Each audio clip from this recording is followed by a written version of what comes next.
It's like a small dog. Okay, I think that's probably a little better. Hey, my name is Cathy and you're watching Woroni Weekly Wrap-Up. ANU Chancellery ran a staff survey with students. They asked what services they thought the staff should be used for. Sports was very popular with the 771 responses, which is interesting considering ANU's demographic. B&G won the Inward Bound for the third year running.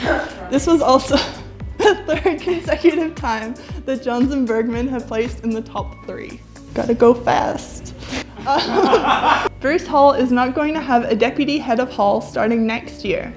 The removal of this position was suggested back in 2013, but it was not enacted because of heavy student pushback. The deputy head of Hall's role is going to be passed to the head of Hall or other ANU staff. The ScoMo government proposed visa reforms to force permanent migrants to live in regional areas for at least a few years before they can move to metropolitan areas like Sydney or Melbourne. A few years is kind of vague though. Lying. Yeah. Alan Tudge, Minister for Population and Cities, says that this is to tackle population growth in Australia's congested capitals while stimulating regional areas. Is Canberra a regional area? I think so. An artwork by the artist Banksy, valued at $1.4 million in the Sotheby's in London, self-destructed at an auction.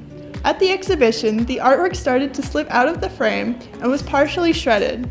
It was discovered that there was a remote-controlled mechanism hidden inside the frame to pull off this spectacular stunt. Power move. A rocket launched to the Russian space station blew up halfway through its flight. The astronauts managed to eject safely. Eject safely. Eject safely. Wow. So exciting! For this week's Woroni special segment, we're going to interview an expert on what SAF actually is. JT, what's the best thing about SAF? Literally nothing. Heard it here first. Hey, can you promo the web series? Oh.